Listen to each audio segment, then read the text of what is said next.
कार्यक्रम के पुण्यार्चक हैं श्री 1008 भगवान पार्श्वनाथ दिगंबर जैन गजरथ मंदिर, सेक्टर 1, रोहतक। इस भव्य मंदिर का निर्माण श्री विजय कुमार जैन एवं श्री राजेश जैन परिवार द्वारा करवाया गया है। श्री राजेश जैन MD LPS बोसाड़, धर्मपत्नी श्रीमती संध्या जैन, श्री विजय कुमार जैन UPS लक्ष्मी, धर्मपत्नी श्रीमती दीपा जैन, श्री सुभाष चंद्र जैन, श्रीमती सविता जैन, ऋषभ जैन, श्री पल्लव जैन, श्रीमती श्वेता जैन, अर्चित जैन, आश्वित जैन, पता कोलकाता। स्वर्गीय श्री रतन लाल जी जैन की स्मृति में श्रीमती रमीला जैन, श्री शांतिलाल जी जैन, श्रीमती सोनल जैन, श्री मयंक जैन, गर्भ एवं पर्व जैन, बांसवाड़ा राजस्थान, श्रीमती शांता देवी, श्री कांतिलाल जी जैन, तृप्ति हर्ष जैन, शिरोमणि संरक्षक गुणायतन, विनीता विकास जैन, सारा अवनी रिद्धि अनंत तीर्थेश जैन, इंदौर मध्य प्रदेश, श्रीमती सीमा, श्री विनोदी लाल जैन, शुभी राज जैन, प्रणम जैन, प्रतापगढ़ राजस्थान एवं समस्त बारोड़ परिवार। पुत्र रत्न प्राप्ति की खुशी में सौभाग्यवती प्रीति श्री निश्चय पाटिल, दादाजी दादीजी श्री अभय, सौभाग्यवती श्रीमती कविता पाटिल, पड़दादी श्रीमती कंचनमाला पाटिल, चाचा जी श्रेयस पाटिल, नाना जी नानी जी श्री महावीर, सौभाग्यवती वंदना मगदुम, मौसा जी मौसी जी श्री भरत, सौभाग्यवती प्रियंका गैबिसे, भैया सौधर्म और दीदी मनस्वी, श्री भावेश बाबू भाई पारिक, शिल्पा भावेश पारिक, ध्वनि भावेश पारिक, मुंबई।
जय बोलो देवादिदेव 1008 श्री भगवान महावीर स्वामी की जय जय जय। अहिंसा परमो धर्म की जय जय जय। 10 लक्षण धर्म की जय जय। परम पूज आचार्य गुरुवर श्री विद्यासागर जी महाराज की जय जय जय।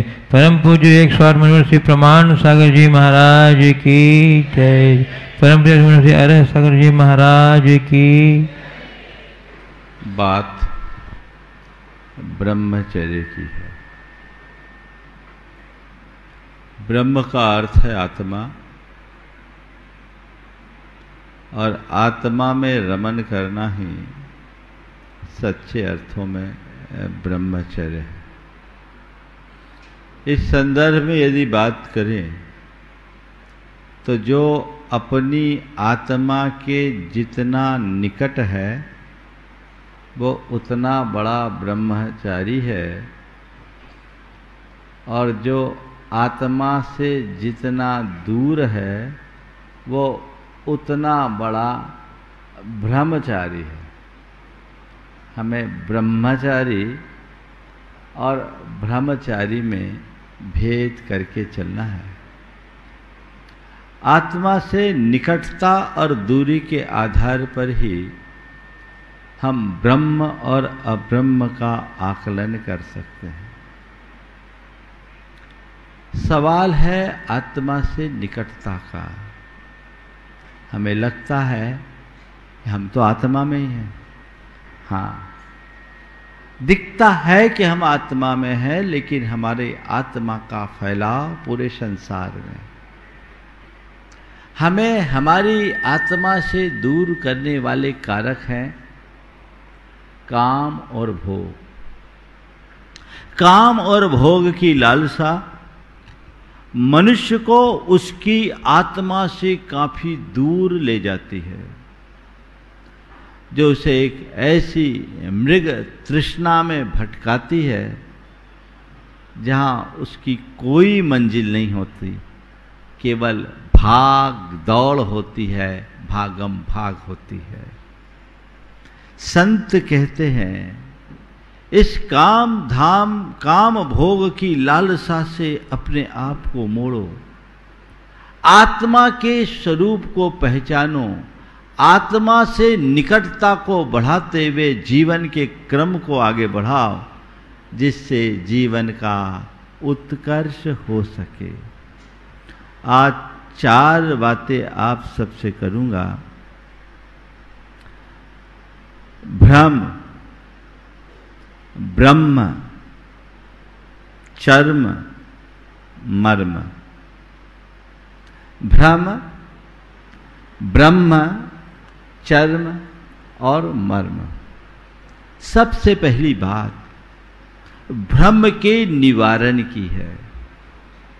मनुष्य के हृदय में जो काम भोग की लालसा होती है वो मूलतः दैहिक सुख की अनुभूति के लिए होती है।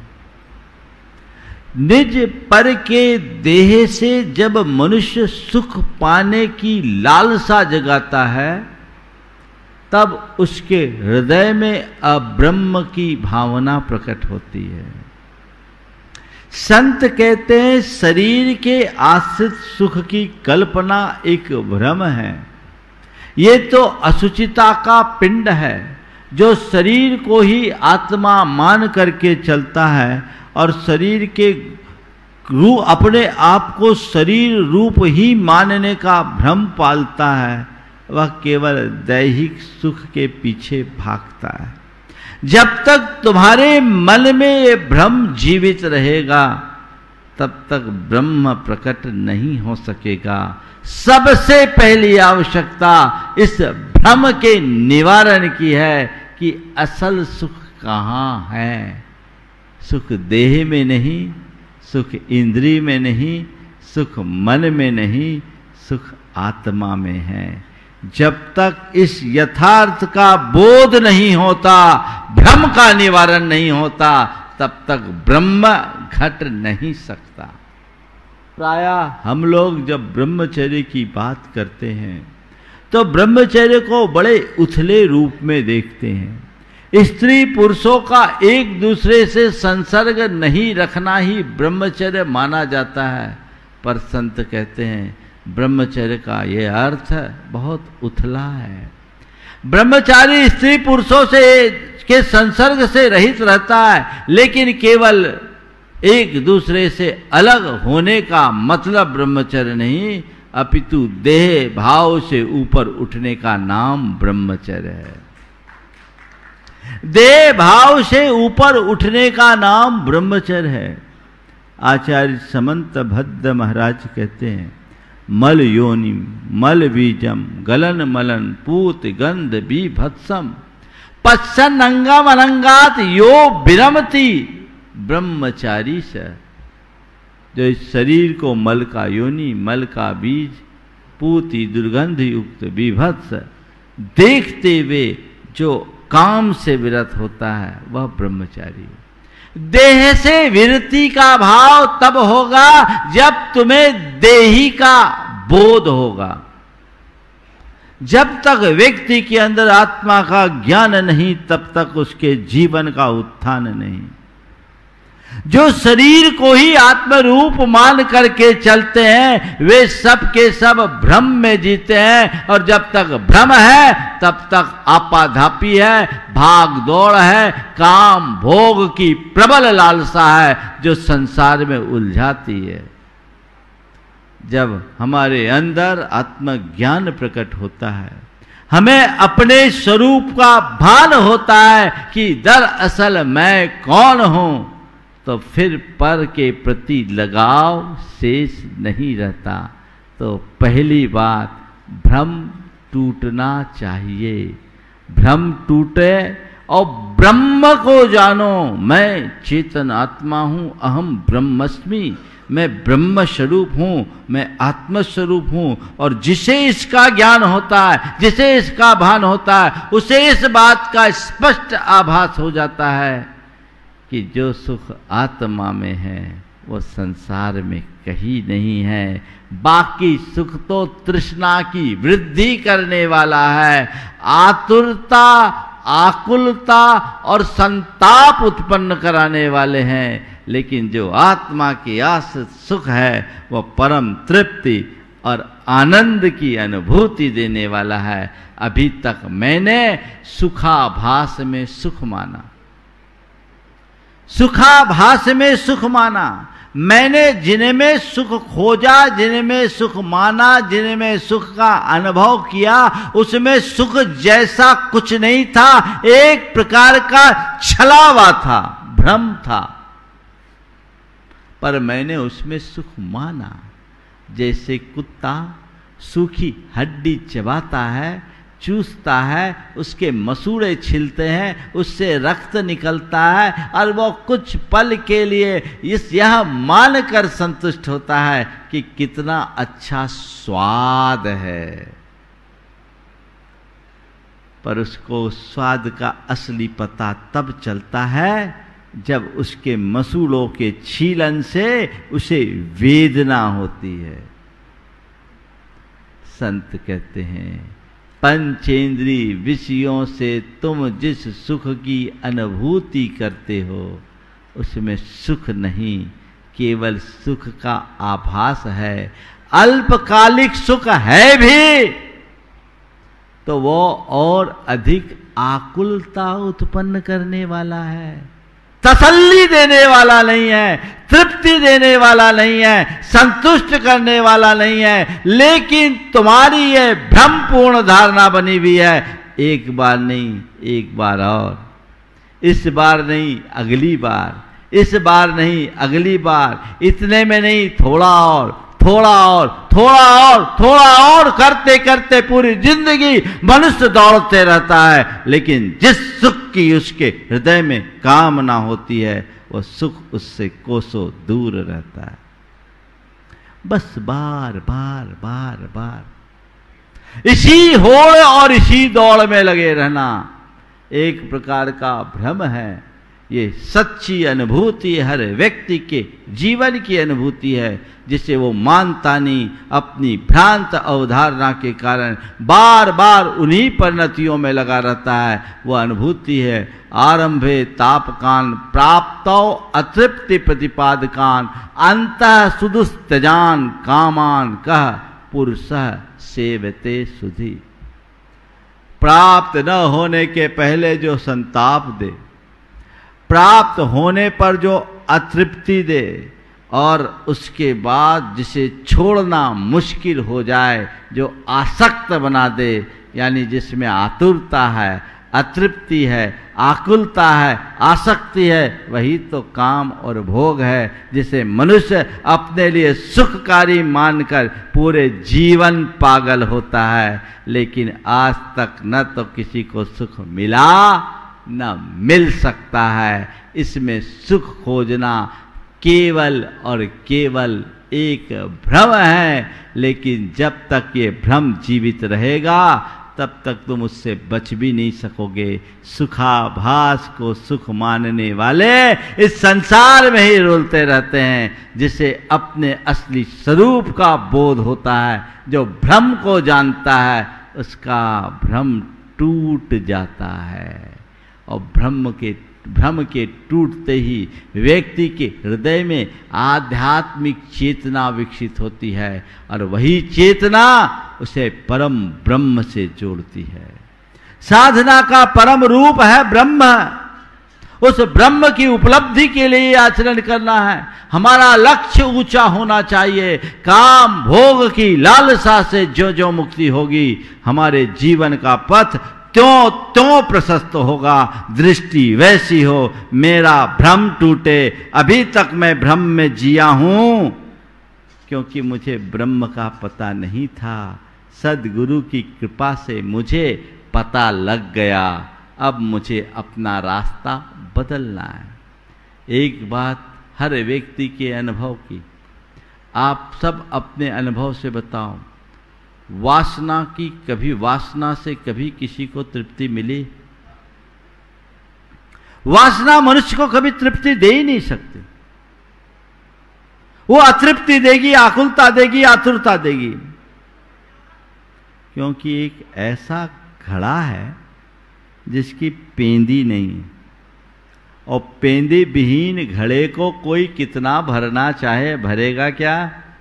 बोलो।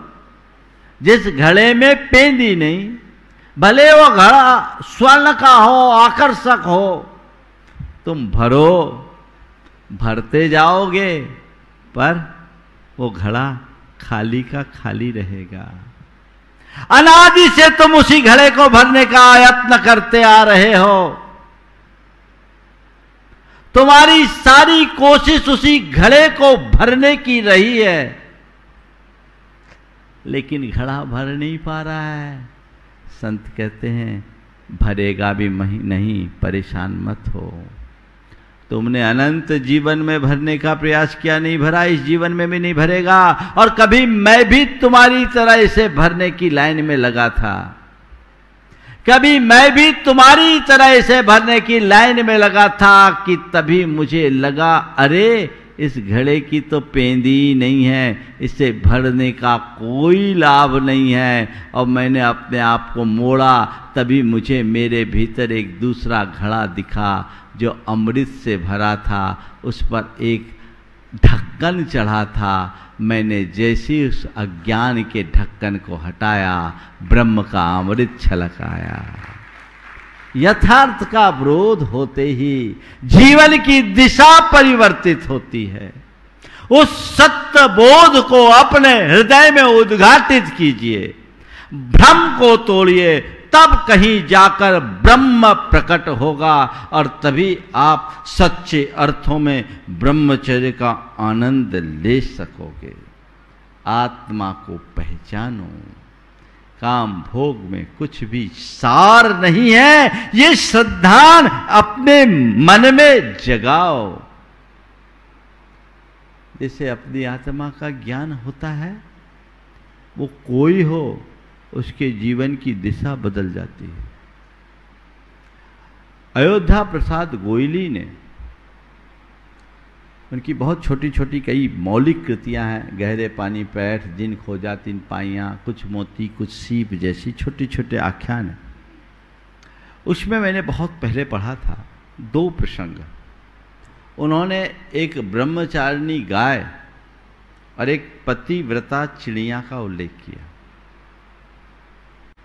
आप सोच सकते हैं, ब्रह्मचारिणी गाय, गाय में भी ब्रह्मचार हो सकता है? ध्यान रखना, व्रत संयम का ठेका केवल मनुष्यों के पास नहीं है। कई उदाहरण ऐसे हैं जिसमें पशु पक्षियों ने भी मनुष्यों से ऊंचा आदर्श उपस्थित किया। तो क्या है? उन्होंने बताया कि ग्वालियर के एक परिवार में एक गाय पलती थी। उसने एक जुड़वे बछड़े को जन्म दिया। बछड़े को जन्म देने के उपरांत उसे दोबारा गर्भवती बनाने का प्रयास किया गया। वो गर्भवती नहीं हुई। लोगों ने कई तरीके के कृत्रिम प्रयास किए कि किसी भी तरह से गाय तैयार हो, पर गाय उसके लिए रेडी नहीं। एक दिन उस घर की बच्ची को गाय सपने में आई और गाय ने कहा, मैंने ब्रह्मचर्य व्रत ले रखा है, मुझे अब गर्भवती बनाने की कोशिश न की जाए, क्योंकि यदि ऐसा किया जाएगा तो मैं कुएं में कूदकर जान दे दूंगी। बच्ची ने घर के लोगों को बताया। लोगों ने सोचा सपना है, आदमी में ब्रह्मचर्य नहीं पलता, गाय कहां से ब्रह्मचर्य पालेगी। बच्ची की बात को अनदेखा करके गाय को पुनः गर्भवती बनाने का प्रयास किया गया और जैसे ही गाय के साथ इस तरह का प्रयास हुआ, गाय रस्सी छुटाकर तेजी से भागी और घर के आंगन के कुएं में छलांग लगाकर अपनी जान दे दी। एक गाय के अंदर भी आत्मज्ञान हो तो वो अपने कल्याण में निमग्न हो सकती है। इसी तरह उन्होंने एक पतिव्रता चिड़िया का प्रसंग सुनाया कि एक चिड़िया का जोड़ा था, उसमें चिड़ा चिड़िया दोनों रहते थे, पर चिड़ा किसी के गुलेल से मर गया, चिड़िया अकेले रह गई। एक दूसरा चिड़ा उसके पीछे लगा। उन्होंने कहा, यह घटना मैंने माउंटगोमरी जेल में देखी है, जो स्वतंत्रता के सेनानी थे वो, तो वहां का वाकया उन्होंने लिखा। दूसरा चिड़ा उस चिड़िया के साथ संसर्ग करने की ढेर सारी कोशिश की, पर उस चिड़िया ने अंतिम क्षण तक उसका प्रतिकार किया, उससे झगड़ते रही। एक साथ दोनों चिड़िया मर गए, लेकिन चिड़िया उसे हाथ नहीं लगाने दी। तब उन्होंने लिखा, ये पतिव्रता चिड़िया है। ये काल्पनिक घटना नहीं सुना रहा हूं, ये उन्होंने लिखा है जो उनने आंखों से देखा है। कहने का तात्पर्य कुल ये है कि जहां आत्मबोध जगता है वहीं ब्रह्मचर्य पलता है। आत्मबोध के अभाव में पाले जाने वाला ब्रह्मचर्य केवल ऊपर का आचरण होता है, भीतर का आनंद नहीं। इसलिए ब्रह्मचर्य को अपने भीतर घटित करना चाहते हो तो ब्रह्म को जानो और भ्रम को तोड़ो।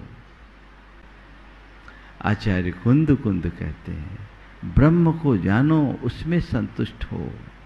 एदम मिरदो नित्यम संतुष्टो होई नित्यमेदम ही, एदेन होई तुत्तितो होई दितु उत्तमम सुखम। तुम इसी आत्मा में रमो, इसी आत्मा में संतुष्ट हो, इसी से तृप्त हो, इसी से तुम्हें उत्तम सुख की प्राप्ति होगी। जब मनुष्य सत्य को अपने हृदय में अवधारित करता है, तब कहीं जाकर उसके भीतर ब्रह्म का तेज प्रकट होता है। वो आत्मज्ञान सबसे ज्यादा आवश्यक है। तो ब्रह्म को जानोगे, भ्रम टूटेगा, फिर किसी चरम की तरफ तुम्हारी दृष्टि नहीं जाएगी। तुम जिसे भी देखोगे केवल मर्म की तरफ देखोगे। संत कहते शरीर का भोग नहीं, केवल वेदना का प्रतिकार है। सच्चे अर्थों में देखा जाए तो चेतना का भोग ही वास्तविक भोग है, जो हमारे सुखों का विस्तार है। एक में वेदना का प्रतिकार, एक में सुखों का विस्तार, दोनों में बड़ा अंतर। एक में आकुलता, दूसरे में संतुष्टि। उसे जानो, देह भाव से मुक्त होकर आत्म भाव से जुड़ने का सत्पुरुषार्थ करो। जिससे जीवन को आगे बढ़ाया जा सके, जीवन को उन्नत उठाया जा सके, उन्नत बनाया जा सके। ये पुरुषार्थ अंतरंग में होना चाहिए। और ऐसा ज्ञान जिन्हें होता है वो सब प्रकार की भौतिक परिस्थितियों और मानसिक स्थितियों से मुक्त होकर अपने जीवन में यौन सदाचार का पालन करते हैं। ये ज्ञान होना चाहिए। गुरुदेव कहते हैं प्रेम करना है तो व्यक्ति से नहीं उसकी आत्मा से करो, चर्म से नहीं उसके मर्म से करो। तुलसीदास जी के जीवन का प्रसंग आप सबको पता है। कहते हैं तुलसीदास अपनी पत्नी से बड़ा प्रेम करते थे। पत्नी अपने मायके गई हुई थी। इन्हें अपनी पत्नी का वियोग सहा नहीं गया, विछोह सहा नहीं गया, याद सताई। रात अंधेरे घर से उठ के चले गए। रास्ते में नदी, उफनती नदी, घटा तोप बादल, घनघोर वर्षा, पर पत्नी की याद है जो सबको भुलाकर दौड़ा रही है। मुझे तो अपनी प्रिया से मिलना है। निकल पड़े, उफनती नदी में छलांग लगा दी और किसी तख्ते जैसी वस्तु के सहारे तैरकर पार हो गए। इस पार आए तो बिजली चमकी, देखते हैं जिससे मैं तख्ता समझकर पार हुआ वो तो मुर्दा था। विशाल नदी को पार कर गए। अब घर चलना है। घर पहुंच गए, घर के लिए निकल भी गए। रात, आधी रात में सीधे सीधे पत्नी के पास कैसे जाऊं, बिना सूचना के कैसे जाऊं? चलो सरप्राइज देना है। देख रहे हैं खिड़की खुली है, दीप जल रहा है, लगता है संप्रेषण पहुंच गया है मेरी प्रिया के पास, मैं आने वाला हूं, शायद मेरी ही प्रतीक्षा कर रही हो। चलो कैसे चले? देखते रस्सी लटक रही है, रस्सी लटक रही। उसी के सहारे चढ़ करके सीधे खिड़की के अंदर से प्रवेश किए। अब प्रभु भजन में निमग्न अपनी धर्म पत्नी के सामने जैसी खड़े हुए, एकदम आश्चर्यचकित होकर आप और यहां कैसे? बस तुम्हारे प्यार ने मुझे यहां तक पहुंचाया। कैसे आए?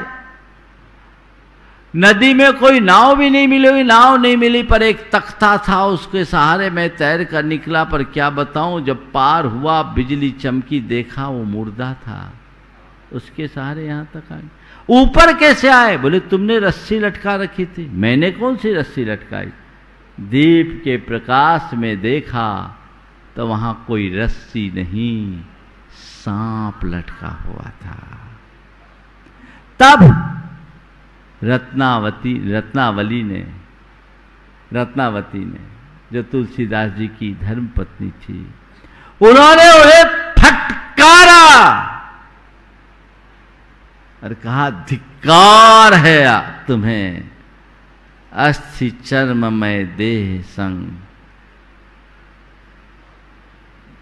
तो है जो है प्रीत की होती रघुनाथ से, तो काहे होत भवपीत। जो तुमने मेरे इस हाड़ मांस के शरीर से प्रीति की और जान से खेल कर यहां तक आए, यदि ऐसी प्रीति अपने परमात्मा से की होती तो भवभीत खत्म हो जाती। ये बात सीधे तुलसीदास के मर्म में बैठ गई। उनका भ्रम टूट गया। अपने ब्रह्म को जान लिए। उनने कहा ठीक है, बहुत बहुत आभार, तुमने मुझे जगा दिया। अब मैं अपने असली प्रिया के पास जाऊंगा, वो मेरी चेतना है। मैं अपने सही प्रेमी के पास जाऊंगा, वो मेरे राम है। अब चर्म नहीं मर्म को पकड़ना है, वही मेरा धर्म है। एक बार मनुष्य की दृष्टि बदलती है तो जीने का नजरिया ही बदल जाता है। अपने जीवन में ऐसे ही भाव उद्घाटित कीजिए। आज ब्रह्मचर्य की बड़ी बड़ी बातें करते हैं, लेकिन आए दिन तरह तरह के व्यभिचार के प्रसंग देखने को मिलते हैं। समाज का रूप कितना विकृत हो चला है। कहाँ तो हमारे देश में मातृवत परदारेशु की बात कही गई, हर स्त्री को माँ, बहन और बेटी जैसी पवित्र दृष्टि से देखने की बात की गई, और कहाँ आज माँ, बहनों और बेटियों की इज्जत भी सलामत नहीं बची। ये सब क्यों? ये सब मनुष्य के मन में पलने वाली तीव्र भोगेशना का फल है, जिसे वृंधिंगत किया है आज की इस भोगवादी सोच ने। इसलिए अभी यह जो आए दिन लोग प्रमोट कर रहे हैं, सारी मर्यादाओं को छिन्न भिन्न किया जा रहा है, हमें इससे बचना चाहिए, इसके प्रति गंभीरता रखनी चाहिए। एक समय बहस चला बच्चों को सेक्स एजुकेशन देने का। मैं कहता हूँ काश लोगों के अंदर सद्बुद्धि होती और सेक्स एजुकेशन देने की जगह व्यक्ति को अगर आध्यात्मिक प्रशिक्षण दिया जाता तो कोई किसी के हवस का शिकार नहीं होता। सेक्स एजुकेशन की कोई जरूरत नहीं, आध्यात्मिक प्रशिक्षण की जरूरत है। व्यक्ति के आध्यात्मिक चेतना के जागरण की जरूरत है। विनोबा भावे ने एक बहुत अच्छी बात कही कि कानून के दम पर वेश्यावृत्ति को रोका जा सकता है। कानून के बल पर वेश्यावृत्ति को रोका जा सकता है, पर हर स्त्री में मां, बहन और बेटी की दृष्टि केवल अध्यात्म ला सकता है और कोई नहीं। वो पवित्रता है। जब हमारे अंदर का भ्रम टूटेगा, हम अपने भीतर के ब्रह्म को जानेंगे तो जीवन की दिशा पलट सकेंगे। वो दृष्टि होनी चाहिए। अपने जीवन में आज ब्रह्मचर्य के दिन में यही कहूंगा, मर्यादा का पाठ पढ़े। बच्चे को अपने जीवन की लक्ष्मण रेखा का एहसास कराएं, उन्हें आध्यात्मिक बोध कराएं कि तेरे जीवन की मर्यादा क्या है और तेरे जीवन का ध्येय क्या है। जैन धर्म की एक विशेषता है, जैन धर्म में गृहस्थ को भी ब्रह्मचारी कहा। जैन धर्म में गृहस्थ को भी ब्रह्मचारी कहा। गृहस्थ और ब्रह्मचारी, हाँ, यदि वो यौन सदाचार का पालन करता है तो ब्रह्मचारी है। पति पत्नी एक दूसरे से संतुष्ट रहकर एक दूसरे के मध्य सीमित रहे तो ब्रह्मचारी है। दरअसल ये ब्रह्मचर्य घटता है विवाह के बाद। हमारे यहां कहा गया जब तक तुम्हारा विवाह नहीं हो ब्रह्मचर्य रखो, और विवाह हो जाए तो तुम सदार संतोष व्रत का पालन करो, यही तुम्हारा ब्रह्मचर्य है। यौन सदाचार का पालन करो, यही तुम्हारा ब्रह्मचर्य है। आजकल बड़ी गड़बड़ियां हो रही है। विवाह पूर्व और विवाहेतर संबंध आम होते जा रहे हैं। मर्यादाओं का कहीं कोई ठिकाना ही नहीं। और जब से लिव इन जैसे कंसेप्ट को महत्व दिया जाने लगा है और कानूनी मान्यता मिलने लगी है, हमारी संस्कृति का बंटाधार हो रहा है, संस्कृति का चीर हरण हो रहा है, हमारे सारे संस्कार तार तार हो रहे हैं। इस मानसिकता को बदलना चाहिए। मर्यादाओं का बहुत ज्यादा हनन होने लगा है। हम कहाँ ऊंचे ब्रह्मचर्य के आदर्श की बात करें, आज तो किसी का सील भी सुरक्षित बहुत संदिग्ध हो गया है। उसकी सबसे बड़ी वजह है सह शिक्षा, को एजुकेशन, और आज का ये मीडिया जो उन्मुक्त यौनाचार की वकालत करता है। इसके कारण आज वह सारी विकृतियां समाज में आते जा रही है जो हमारी समाज के सेहत के अनुकूल नहीं है। मेरे पास अनेक युवक युवती आते हैं, खासकर जब एक्ट प्रोग्राम होता है, उस समय जब वो आते हैं और अपनी बात सुनाते हैं तो अंदर से मन हिल जाता है। आपको क्या कहूँ, कह करके बड़ी पीड़ा हो रही है कि आज के अधिकांश युवक युवतियों की पवित्रता संदिग्ध हो गई है। और तो और भाई बहन के रिश्ते की पवित्रता भी अब संदिग्ध हो गई है। ऐसे कई प्रकरण मेरे पास आए जिन्होंने मुझसे प्रायश्चित की याचना की, जिनमें एक मां के जाए भाई बहन भी शामिल। इससे बड़ा कलयुग और क्या होगा। इसलिए बहुत सावधान होने की जरूरत है, बहुत सावधान होने की जरूरत है। आज जितने भी बेटे बेटियां उस शिक्षा में जाते हैं, अगर अलग से उनसे बात करो तो वो आपको हकीकत जो बताएंगे सुन के रोंगटे खड़े हो जाएंगे। हो सकता है तुम्हें तो वो घुमा दे, पर हमें नहीं घुमाते। हमारे सामने जो बोलते हैं वो सच ही बोलते हैं। शराब और रिलेशनशिप अब दिनों दिन आम होते जा रहे हैं। ये हमारे समाज का बड़ा विकृत चित्र है। एक प्रकरण तो ऐसा आया कि दो बहनें रह रही है साथ में, माँ बाप ने उनको फ्लैट ले दिया और दोनों बहनों ने आपस में सेटिंग कर दी, दोनों अपने बॉयफ्रेंड के साथ रंगरेलियां मना रही है। मैं एक बात बोलूं, आजकल कहा जाता है तेरा कोई बॉयफ्रेंड नहीं है, तेरा कोई गर्लफ्रेंड नहीं है। अरे फ्रेंड हो या बॉय और गर्ल क्या है,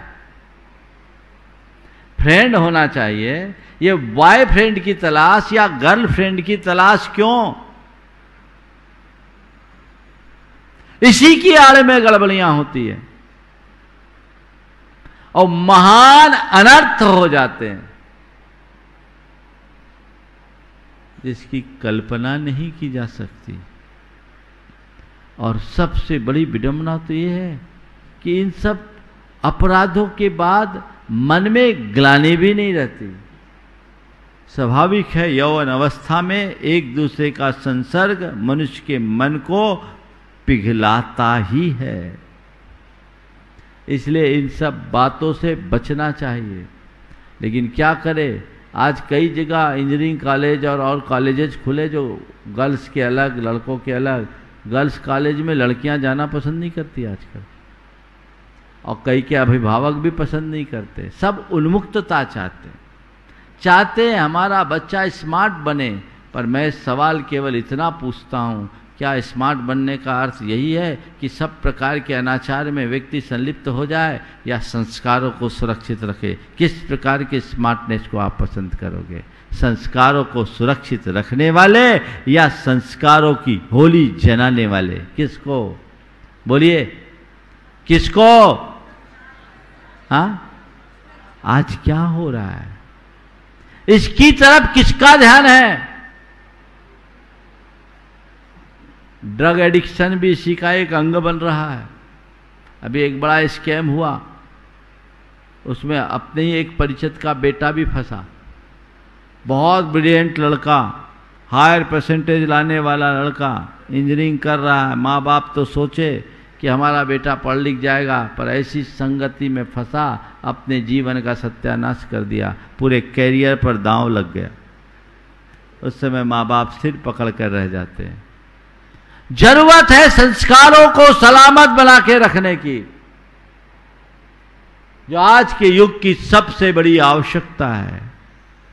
तो जो मैं आप सबसे कह रहा था, विवाह के बंधन में बंधो। विवाह एक प्रकार के सामाजिक बांध का निर्माण है। जब कहीं बांध बनाया जाता है तो पहले सर्वे किया जाता है, यहाँ कितना पानी रोका जा सकता है, कितना पानी आएगा। और बांध बनाते समय चारों तरफ मजबूत दीवारें होती है, मध्य में एक द्वार होता है, और द्वार भी तभी खोला जाता है जब पानी का प्रवाह ज़्यादा हो, और उतना ही खोला जाता है जितना पानी का वेग। तो विवाह एक प्रकार का सामाजिक बांध का निर्माण है, जहाँ सब तरफ ब्रह्मचर्य की सुदृढ़ दीवारें हैं, केवल एक ही द्वार खुला है, वो पति और पत्नी के रूप में, और वह भी तभी खोला जाए जब मर्यादाएं टूटने की स्थिति आ जाए, जब पानी का वेग बढ़ जाए। बाकी ब्रह्मचर्य रखो। लेकिन आजकल तो सब गड़बड़ियां हैं। किसी भी व्यक्ति के विषय में कुछ नहीं कहा जा सकता। ये विडंबना मनुष्य के जीवन को कलंकित करने वाली। हमने पुराने जमाने में कई ऐसे आदर्श देखे जिनको पढ़कर सुनकर मन श्रद्धा से नतमस्तक होता है। महाराजा छत्रसाल का नाम आपने साहब सुना होगा। रीवा के महाराजा थे जिन्होंने कुंडलपुर के मंदिर का जीर्णोद्धार कराया था बड़े बाबा का। उनके पास एक युवती पहुंच गई। उस युवती ने कहा कि मैं आप जैसे प्रतापवान और रूपवान संतान को जन्म देना चाहती हूँ। मैं आप जैसे रूपवान और प्रतापवान संतान को जन्म देना चाहती हूँ। रीवा महाराज ने कहा भगवान आपकी इच्छा पूरी करे। उस युवती ने कहा मेरी इच्छा आपके सहयोग के बिना पूरी नहीं हो सकती। आपके सहयोग के बिना मेरी इच्छा पूरी नहीं हो सकती। आपकी इच्छा की पूर्ति में मैं कैसे क्या सहयोग दे सकता हूं? उसने कहा एक पुरुष के सहयोग के बिना कोई स्त्री किसी संतान को जन्म कैसे दे सकती है? मेरे पति इसमें अक्षम है, इसलिए मैं आपसे प्रणय दान चाहती हूं। जैसे उसने ये शब्द कहा, छत्रसाल महाराज तत्क्षण उसके चरणों में गिर पड़े और कहा मां, यदि तुझे मेरे जैसा रूपवान और प्रतापवान पुत्र चाहिए तो ले, आज से मैं तेरा पुत्र हूं और तू मेरी मां है। यह है भारत की संस्कृति, यह है अध्यात्म। वो दृष्टि जिसके भीतर उद्घाटित होती है वही अपने जीवन के परम रस को प्राप्त कर पाता है। तो जीवन में ऐसे ब्रह्मचर्य के रहस्य को समझे, काम भोग की अर्थहीनता को जानते हुए अपने जीवन को सही दिशा देने की कोशिश करे, क्योंकि उसमें कोई सार नहीं है। मनुष्य को आगे बढ़ना चाहिए। उन्मुक्त यौनाचार मानव सभ्यता पर कलंक है। वो तो पशुओं से भी बदतर जीवन है। पशुओं में और कोई बंधन नहीं होता तो न सही, कम से कम प्रकृति के बंधन में तो बंधे होते हैं, पर इस तरह के स्वच्छंद मनुष्य तो उनसे भी गए बीते हैं।